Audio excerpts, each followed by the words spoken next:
Hello students, আশা করি তোমরা সবাই ভালো আছো, সুস্থ আছো। এবং তোমরা অনেকেই আমাকে কমেন্টে জানতে চেয়েছিলে যে ম্যাম আমাদের যদি এইচএসের পর কোনো এন্ট্রান্স এক্সাম দিতে হয় তো সেক্ষেত্রে সেটার প্রিপারেশান আমরা কিভাবে নেব বা এন্ট্রান্স এক্সামসগুলো কিভাবে হয়। তো সেটা ডিসকাস করার জন্যই আমি দেখো আজকে তোমাদের সঙ্গে একটা ভিডিও ডিসকাস করব এবং সেখানে আমি কয়েকটা ইউনিভার্সিটি, মোটামুটি ম্যাক্সিমাম ওয়েস্ট বেঙ্গলের ইউনিভার্সিটিসগুলো এবং কিছু আমি বাইরের কয়েকটা তোমাদের রেকমেন্ডেশন দিয়ে দেব। এবং কোথায় কি মানে কোন ইউনিভার্সিটিতে যদি ভাবো যে কোন সাবজেক্টসগুলো আমরা পাবো, তো সেটা বলার জন্য আমি বেশ কিছু দেখবে কেরিয়ার আফটার এইচএস বলে একটা প্লেলিস্ট পাবে আমার চ্যানেলের, যাবে সেখানে প্লেলিস্টে দেখবে কেরিয়ার আফটার এইচএস আছে।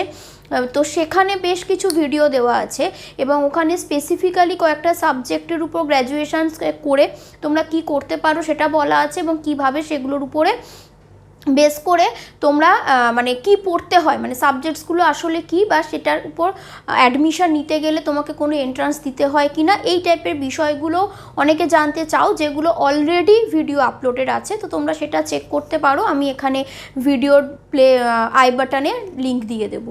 আর আজকে চলো আমরা দেখে নিই যে যদি আমাদেরকে এক্সাম দিতে হয়, মানে এন্ট্রান্স এক্সাম দিয়ে, তোমরা হয়তো অনেকেই জানো যে ইউজির জন্য মানে আফটার এইচএস আমরা কোনো গ্র্যাজুয়েশন কোর্সের জন্য যদি অ্যাপ্লাই করতে চাই তাহলে কিন্তু বেশ কিছু ইউনিভার্সিটি এন্ট্রান্স এক্সাম চায়, মানে শুধু এইচএসের মার্কসের উপর বেস করে নেয় না।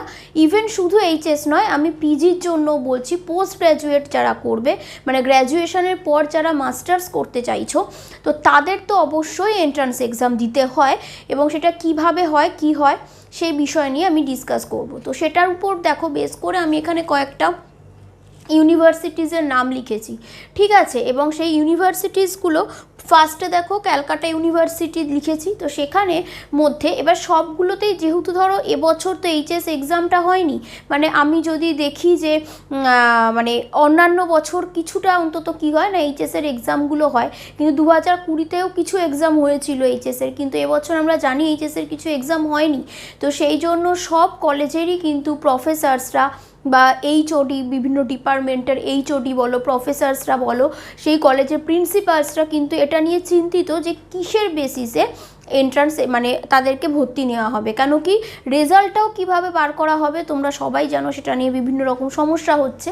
তো সেটা আমি ইন জেনারেল যেগুলো হয়ে আসে সেটার উপর বেস করে দেখো বলি যে ক্যালকাটা ইউনিভার্সিটির আন্ডারে বিভিন্ন কলেজ, তোমরা যেগুলো ওয়েবসাইটে গুগল করলেই দেখতে পাবে, এবং সব কলেজে মানে ক্যালকাটা ইউনিভার্সিটির আন্ডারে সব কলেজে মোটামুটি সায়েন্স, আর্টস, কমার্স সব স্ট্রিমই তোমরা পাচ্ছ। কিন্তু এবার সায়েন্সের মধ্যে কোন স্ট্রিমটা নেবে বা আর্টসের কোন স্ট্রিম মানে কোন সাবজেক্টটা নেবে, তো সেটা তোমাদেরকে একটু দেখে নিতে হবে। সেগুলো আমি আপাতত এখানে বলছি না, যদি দরকার পড়ে সেটা আমাকে বলবে, আমি আলাদা করে ভিডিও করে দেবো। এখানে জাস্ট বলছি এন্ট্রান্স এক্সাম দিতে হয় কি না বা দিলে কিভাবে রেডি হতে হবে, প্রিপেয়ার করতে হবে। তো সিইউতে আন্ডারে যে কলেজগুলো ওয়েস্ট বেঙ্গলে আছে সব কলেজে কিন্তু এন্ট্রান্স এক্সাম আমরা যা দেখে আসছি যে এন্ট্রান্স এক্সাম ইউজির জন্য, আন্ডার গ্র্যাজুয়েটে ভর্তি হওয়ার জন্য, মানে অনার্সে ভর্তি হওয়ার জন্য কিন্তু এন্ট্রান্স এক্সাম দিতে হয় না। কি হয় সেখানে, আর পিজির জন্য কিন্তু এন্ট্রান্স এক্সাম দিতে হয়। তাহলে ইউজিটা কি করে না, ওই এইচএসের রেজাল্টের উপর বেস করে ভর্তি নেওয়া হয়, ঠিক আছে। কিন্তু কি হচ্ছে, ধরো এই ক্যালকাটা ইউনিভার্সিটির আন্ডারে কিছু কলেজ, মানে হয়তো একটা দুটো কলেজে তোমরা দেখতে পাবে, তোমরা যখন ওয়েবসাইট ওপেন হবে, আসলে এখন কি হচ্ছে না এই বছরগুলোতে সব কিছু তো একটা আনসার্টেন কন্ডিশন রয়ে গেছে, তো তাই জন্য শিওর কি হবে সেটা তো এখনও কিছুই ডিসাইড করা যাচ্ছে না। তো সেই জন্য যদি ভাবা হয়, কোনো কিছু কলেজ ভাবছে এবছর, যেখানে ক্যালকাটা ইউনিভার্সিটিতে আমরা দেখছিলাম যে ইউজির অ্যাডমিশনের জন্য কোনো রকম এন্ট্রান্স এক্সাম নেওয়া হয় না, কিন্তু এবছর যেহেতু রেজাল্টের ঠিকঠাক মূল্যায়ন হবে কিনা বোঝা যাচ্ছে না, তাই কিছু কলেজ ভাবছে যে তারা কিন্তু এন্ট্রান্স এক্সাম কন্ডাক্ট করলেও করতে পারে, কিন্তু যদি করা হয় সেটা অবশ্যই তারা ওয়েবসাইটে জানাবে। তাই তোমরা যে সাবজেক্টগুলো পড়তে চাইছো এবং তার জন্য যে কলেজে অ্যাডমিশন নিতে চাইছো সেই কলেজের ওয়েবসাইটগুলোকে কিন্তু বারবার ফলো করতে থাকো। আর পিজির জন্য যারা অ্যাপ্লাই করতে চাইছো সেক্ষেত্রে বলি যে ক্যালকাটা ইউনিভার্সিটির আন্ডারে, যেমন সাপোজ আমি যদি বলি বালিগঞ্জ সায়েন্স কলেজ কি Rajabazar science college, Bethune college, ঠিক আছে। এই টাইপের আমি মোটামুটি কলকাতার মধ্যে যেগুলো খুব ভালো কলেজগুলোর নামগুলো বললাম, সায়েন্সের আর্টসেও আছে, মানে সায়েন্সের জন্য মেনলি বললাম। তো এই কলেজগুলোতে সব জায়গায় কিন্তু পিজির জন্য আমাকে এক্সাম দিতে হচ্ছে, কিন্তু বেথুন কলেজে পিজির জন্য এক্সাম দিতে হয় না। সেখানে কি করা হয় না, আমার গ্র্যাজুয়েশনের রেজাল্ট কি আছে সেটা দেখা হয়। তবে কি না, যতগুলো কলেজ ধরো এখানে লিখেছি, মানে যতগুলো বলতে কল্যাণী ইউনিভার্সিটি, ক্যালকাটা ইউনিভার্সিটি, এখানে হচ্ছে গিয়ে বারদোয়ান ইউনিভার্সিটি, এরা কি করে পিজির জন্য বলছি, মানে পোস্ট গ্র্যাজুয়েটের জন্য, যে সেখানে কি হয় একটা 60-40 ব্যাপার থাকে, যেটা কখনো কখনো বলা হচ্ছে, মানে যেটা বলা হচ্ছে যে ওটা চেঞ্জ করে কোনো ইউনিভার্সিটি কিন্তু 80-20 করে দিয়েছে। 60-40 বা 80-20 ব্যাপারটা কি না, ধরো একজন স্টুডেন্ট ক্যালকাটা ইউনিভার্সিটি থেকে গ্র্যাজুয়েশন পাশ করেছে, তো তাহলে তার জন্য সে যখন ক্যালকাটা ইউনিভার্সিটির আন্ডারেরই কোনো কলেজে পোস্ট গ্র্যাজুয়েট করতে যাবে, তখন সে পড়বে ওই 60%-এর আন্ডারে। কিন্তু সেই স্টুডেন্টটা যদি কল্যাণী ইউনিভার্সিটি আন্ডারে বা বর্ধমান ইউনিভার্সিটির আন্ডারে পোস্ট গ্র্যাজুয়েট করতে যায়, যে ক্যালকাটা ইউনিভার্সিটির আন্ডারে গ্র্যাজুয়েশন কোর্স করেছে, তখন সে চলে যাবে 40%-এর আন্ডারে। মানে যে ইউনিভার্সিটি থেকে গ্র্যাজুয়েশন পাশ করেছে তার জন্য সেই ইউনিভার্সিটির এমএসসির জন্য 60% কোটা কিন্তু রিজার্ভ থাকে। তো সেটা কি হয়েছে না, এখন চেঞ্জ করা হচ্ছে, যে কিছু কিছু ইউনিভার্সিটি বলছে যে না, সেটা 80-20 করা হবে, মানে নিজের ইউনিভার্সিটির গ্র্যাজুয়েশনের স্টুডেন্টদের জন্য 80% আর আদার্স ইউনিভার্সিটি থেকে যারা আসবে তাদের জন্য 20% সিট সেই সব ইউনিভার্সিটিতে রাখা হচ্ছে। তো এটা ক্লিয়ার। তো এবার দেখো, এই Calcutta university, Bardhaman university, Kalyani university, তিনটের আন্ডারেই যত আন্ডার গ্র্যাজুয়েট কোর্সগুলো করানো হয়, আন্ডার গ্র্যাজুয়েট কোর্সের যে কলেজগুলো আছে, ম্যাক্সিমাম কলেজেই কিন্তু মেরিট লিস্টের উপর বেস করেই অ্যাডমিশন হয়।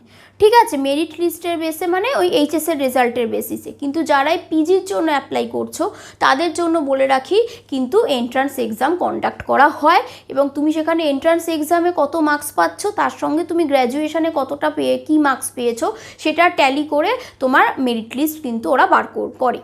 কিন্তু এখন আমরা জানি যে এই কন্ডিশনে মানে অনলাইন এক্সাম মানে কন্ডাক্ট করানোটাও সব কলেজ পারছে না, সব ইউনিভার্সিটি পাচ্ছে না।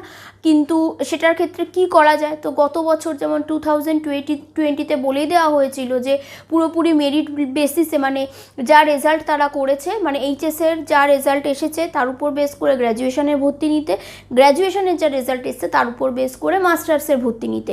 কিন্তু সেক্ষেত্রে একটা সুবিধা ছিল যে গত বছর কিছু পরীক্ষা হলেও ছেলে মেয়েদের হয়েছিল এবং সেগুলো তাদের অফলাইন হয়েছিল। কিন্তু এবছরের এই কন্ডিশনে অনেক কলেজ, অনেক ইউনিভার্সিটি ভাবছে যে যেহেতু মানে সেরকমভাবে কোনো এক্সাম হয়নি, তাই যদি সুযোগ পাওয়া যায় একটা অনলাইন হলেও যাতে তোমাদের এন্ট্রান্স এক্সাম নেওয়া হয়, সেটা ইউজির জন্য এবং পিজির জন্য। ঠিক আছে, তবে এই যত ইউনিভার্সিটি দেখলাম, তার মধ্যে যদি আমরা চলে আসি প্রেসিডেন্সি ইউনিভার্সিটির মধ্যে, তাহলে কিন্তু দেখব যে প্রেসিডেন্সি ইউনিভার্সিটি ইউজির জন্য এক্সামের যে অ্যাপ্লিকেশান ফর্ম অনেকটা আগে শুরু করে দিয়েছিল, তাই জন্য অনেক স্টুডেন্ট সে সময় ভাবতে পারেনি যে এই টাইমে কখনো গ্র্যাজুয়েশনের জন্য ফর্ম ফিল আপ হতেও পারে। তাই প্রচুর স্টুডেন্ট যারা চেয়েছিল যে প্রেসিডেন্সি থেকে গ্র্যাজুয়েশন করবে, তো তারা করতে পারছে না, কেন ফর্ম তোলা হয়নি। তো গত বছর যেটা হয়েছিল, গত বছরও এই প্রবলেমটা হয়েছে যে অনেকটা আগে ফর্ম বেরিয়ে গেছিলো বলে যারা যারা ফর্ম ফিল আপ করেছিল তাদেরকে তাদের ফিজটা রিটার্ন করে দেওয়া হয়েছিল এবং আবার অ্যাপ্লিকেশন ফর্ম রিওপেন হয়েছিল, তখন আবার নতুন করে স্টুডেন্টরা অ্যাপ্লাই করেছিল।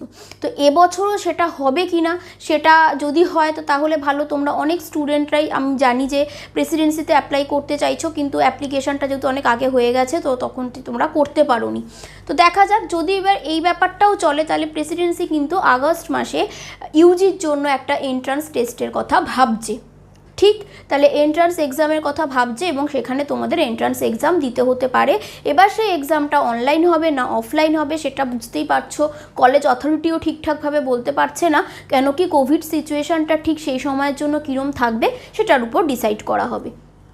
আর কি না, বিশ্বভারতী ইউনিভার্সিটির যদি ইউজি পিজি বলি, সেক্ষেত্রেও দেখো আমরা যদি সেন্ট্রাল ইউনিভার্সিটির মধ্যেই চলে যাচ্ছে, মানে সেন্ট্রাল ইউনিভার্সিটি মানে সেন্ট্রালাইজড একটা টেস্ট, কমন একটা এন্ট্রান্স টেস্ট হচ্ছে, যেটাতে কি হচ্ছে না মোটামুটি ওয়েস্ট বেঙ্গলের মধ্যে যদি বলি বিশ্বভারতী, তারপরে আছে ধরো দিল্লি ইউনিভার্সিটি, বাইরে যদি দেখি তারপরে জেএনইউ, এইরকম যে ইউনিভার্সিটিসগুলো আছে সেগুলো পড়ছে ওই সেন্ট্রাল ইউনিভার্সিটির মধ্যে। মানে একটা কমন এন্ট্রান্স টেস্ট নেওয়া হচ্ছে, সেই এক্সামটা পাস করলে তারপর তুমি যে কলেজে চাইছো সেটার উপর বেস করে তোমার মেরিট লিস্টে কীরকম নাম আসছে সেটার উপর তুমি অ্যাডমিশন নিতে পারো তোমার সাবজেক্ট চুজ করে। এবার কি হয়েছে না, এদের মধ্যে এবার এখানে এই সেন্ট্রালাইজড এক্সামটা এবছর কন্ডাক্ট হবে কি না, নাকি কলেজ নিজেই কোনো এন্ট্রান্স এক্সাম কন্ডাক্ট করবে, বা চেষ্টা করবে যে যেরকমই হোক, যেভাবেই এইচএসের রেজাল্টটা আসুক সেটার উপর বেস করেই অ্যাডমিশন নেবে, সেগুলো কিন্তু এখনও পর্যন্ত অফিসিয়ালি তারা কিছু জানাননি। তো সেক্ষেত্রে বলে রাখি যে বিশ্বভারতীতে ইউজির জন্য, আন্ডার গ্র্যাজুয়েট কোর্সের জন্য সব সাবজেক্টেরই যে এন্ট্রান্স এক্সাম হয় তা কিন্তু নয়। মানে এত বছরের যে ট্রেন্ডসটা আছে আমি সেটার ক্ষেত্রে বলছি যে সেখানে কিন্তু সব সাবজেক্টেরই যে এন্ট্রান্স এক্সাম নেওয়া হয় তা নয়। বেশ কিছু মানে এক্সাম তোমার গ্র্যাজুয়েশন পড়ার জন্য সেগুলো ওই এইচএসের রেজাল্টের উপর বেস করেও কিন্তু নেওয়া হয়। তো সেটা তোমাদেরকে একটু দেখতে হবে যে এরা এবছর এন্ট্রান্স টেস্ট কন্ডাক্ট করছে কি না, যদি তোমরা তাতে ইন্টারেস্টেড হও। তবে দিল্লি ইউনিভার্সিটি থেকে কিন্তু জানানো হয়েছে যে যদি সেন্ট্রালাইজড ওই এক্সামটা হয়, মানে সেন্ট্রাল গভর্নমেন্টের আন্ডারে সেন্ট্রালাইজড যে এক্সামটা সেটা যদি কন্ডাক্ট হয় তো তাহলে ওরা সেখান থেকেও চুজ করতে পারে। আদারওয়াইজ বলেছে যে সেটা যদি কিছু জানাও না যায়, ওরা মোটামুটি 15 জুলাইয়ের পর থেকে কিন্তু অ্যাপ্লিকেশান পোর্টাল স্টার্ট করে দেবে। ঠিক আছে, মানে যারা অ্যাপ্লাই করতে চাইছো, তো সেই জন্য তোমরা মোটামুটি জুলাইয়ের মিড থেকে এগুলো একটু দেখতে থাকো অফিসিয়াল ওয়েবসাইটগুলো ইউনিভার্সিটি মানে কলেজ ইউনিভার্সিটির, যেখানে তোমরা অ্যাপ্লাই করতে চাইছো। আর ওই জেএনইউ একই ব্যাপার, ওরাও কিন্তু যদি দেখে যে সেন্ট্রালাইজড কোনো রেসপন্স হচ্ছে না বা ওখান থেকে এবছর এক্সাম কন্ডাক্ট করা যাবে না, তো সেক্ষেত্রে তারা ডিসাইড করবে যে তাদের পক্ষে সম্ভব কিনা যে নিজেদের ইউনিভার্সিটিতে কোনো এক্সাম কন্ডাক্ট করার, বা যদি না করে কি প্রসিডিওরে এবছরের জন্য তারা পুরো মানে এই প্রসিডিওরটাকে রাখবে, অ্যাডমিশন প্রসিডিওরটাকে রাখবে, সেটা আশা করা যায় কিন্তু জুলাইয়ের মিডে তোমরা মোটামুটি জানতে পারবে। তো এটুকু আমার মনে হলো যে তোমরা বুঝতে পারলে যে এই কন্ডিশনসের জন্য আমরা শিওর বলতে পারছি না যে হবে, কিন্তু আপাতত এটা শিওর যে প্রেসিডেন্সি ইউনিভার্সিটি কিন্তু ট্রাই করছে একটা এক্সাম নেওয়ার, ওরা আগস্ট মাসে ট্রাই করছে এক্সাম নেওয়ার, যেটা পারলে অফলাইন হলে খুব ভালো, আদারওয়াইজ অনলাইনে করবে এরকম একটা চিন্তাভাবনা রেখেছে। বা যদি কোনো কারণে এ সময় নাও হয়, যদি টাইমটাকে অন্য টাইমে নিয়ে যেতে হয়, মানে একটু পোস্টপন্ডও করতে হয় বা ফর্ম রিওপেন করতে হয়, যেটাই করতে হোক ট্রাই করছে যে এক্সাম নেবে। তো সেক্ষেত্রে কি হচ্ছে, আমাদের এখন কি করণীয়, আমরা যখন এখন শিওর জানতে পারছি না যে আদার্স ইউনিভার্সিটিগুলোতে অ্যাডমিশন নেওয়ার জন্য আমাকে এন্ট্রান্স দিতে হবে কি না, কিন্তু যদি এন্ট্রান্স দিতে না হয় এইচএসের রেজাল্টটা কি আসবে, বা গ্র্যাজুয়েশনের পর যারা পোস্ট গ্র্যাজুয়েট করবে তাদের রেজাল্টটা কি আসবে, সেটা আপাতত এখন আমরা বুঝতে পারছি না, বা মানে স্টুডেন্টরা বোঝা যাচ্ছে না। কিন্তু এন্ট্রান্সের জন্য তোমরা প্রিপারেশান নিতে পারো, এবং সেক্ষেত্রেই তোমাদের কোশ্চেন্সটা যে কীভাবে প্রিপারেশান নেবে। তো সেক্ষেত্রে আমার মনে হয় পোস্ট গ্র্যাজুয়েট স্টুডেন্টদের জন্য এটা নিয়ে খুব বেশিও ভয় নেই, কেন তোমরা জানো যে তোমরা কোন সাবজেক্টে গ্র্যাজুয়েশন করেছো, যে সাবজেক্টে গ্র্যাজুয়েশন করেছো তোমরা জানো যে সেই সাবজেক্ট বেসিসে কিন্তু বেসিক লেভেল থেকে একেবারে তোমাদের টপিক ওয়াইজ তোমরা যেভাবে পড়াশোনা, তোমরা 3টে ইয়ারে যা যা টপিক পড়েছো গ্র্যাজুয়েশনে একদম A to Z সব কিছু যদি তোমাদের পড়ে রাখো, ভালোভাবে রেডি রাখো, তাহলে কিন্তু অবশ্যই তোমরা এন্ট্রান্সে ভালোই মার্কস স্কোর করতে পারবে, ভালো র্যাঙ্ক পাবে।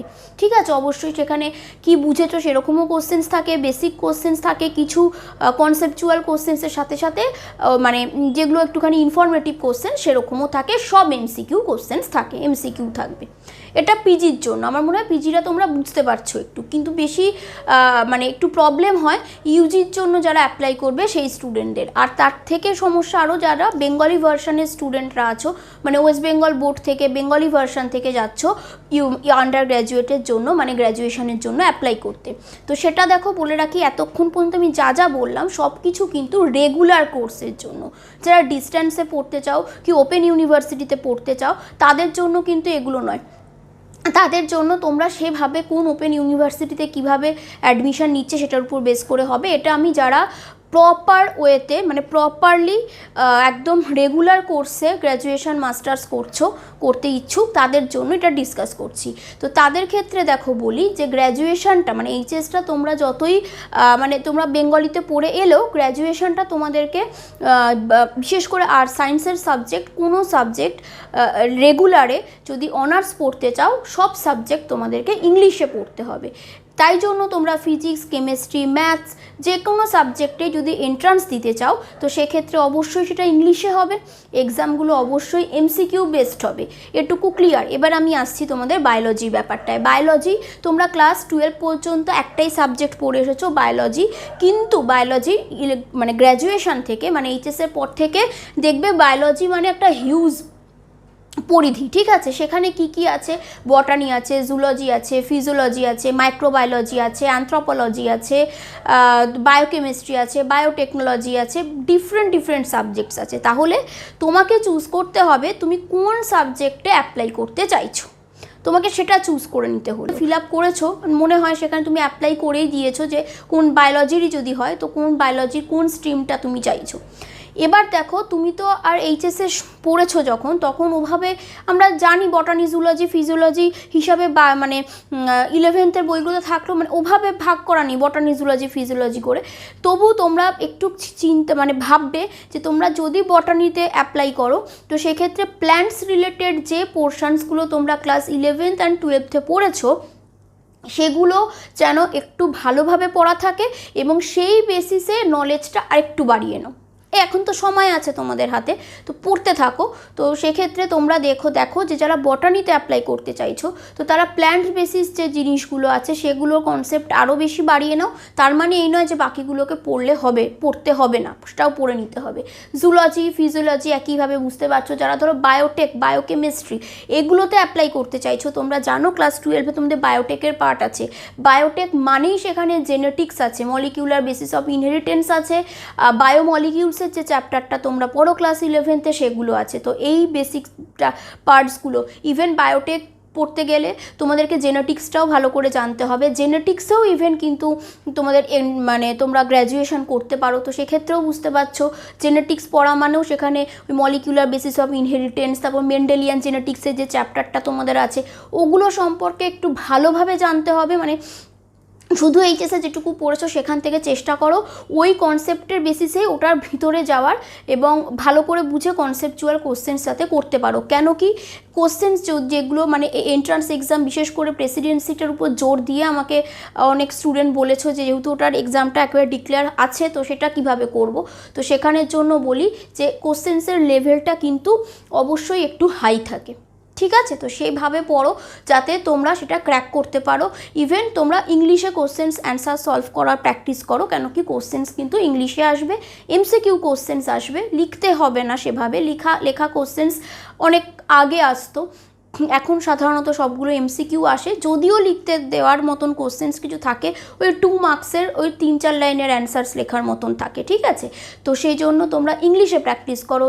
আর মানে যেই এইচএসটা শেষ হয়ে গেছে গ্র্যাজুয়েশন পড়ো, তোমরা মেডিকেল পড়ো, ইঞ্জিনিয়ারিং পড়ো, যাই পড়ো সব কিছু ইংলিশে পড়তে হবে। তাই ইংলিশে প্র্যাকটিস করো লেখা আর কোশ্চেন্স করা। ইংলিশ টার্মসগুলোকে একটু দেখে নাও, একদম ইজি। যারা ভয় পাও কি যে বেঙ্গলি ভার্সন থেকে এসে ইংলিশে প্রবলেম হবে, কিচ্ছু প্রবলেম হবে না। জাস্ট একটুখানি মন দিয়ে টার্মসগুলোকে দেখে নাও, তোমরা ভালোই ইংলিশ লিখতে পারো, বুঝতে পারো।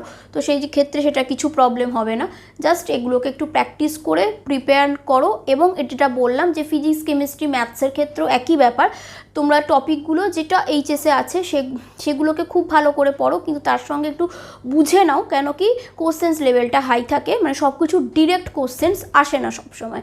বায়োলজির ক্ষেত্রেও তাই, বায়োলজিটা যেহেতু একটা হিউজ পরিধি বললাম, তো সেই জন্য কোন টপিকটায় মানে বায়োলজির কোন স্ট্রিমটা তুমি চুজ করছো সেটার উপর বেস করে যে স্ট্রিমটা চুজ করেছো সেটাকে ফোকাস করে সেটার ডেপথে গিয়ে পড়ো। তার সঙ্গে আদার্স 11-12 যে পার্টসগুলো আছে সেগুলো পড়ে নাও, ইংলিশ টার্মসগুলোকে একটু ভালো করে জেনে নাও, তাহলেই তোমরা খুব ভালো এক্সাম দিতে পারবে।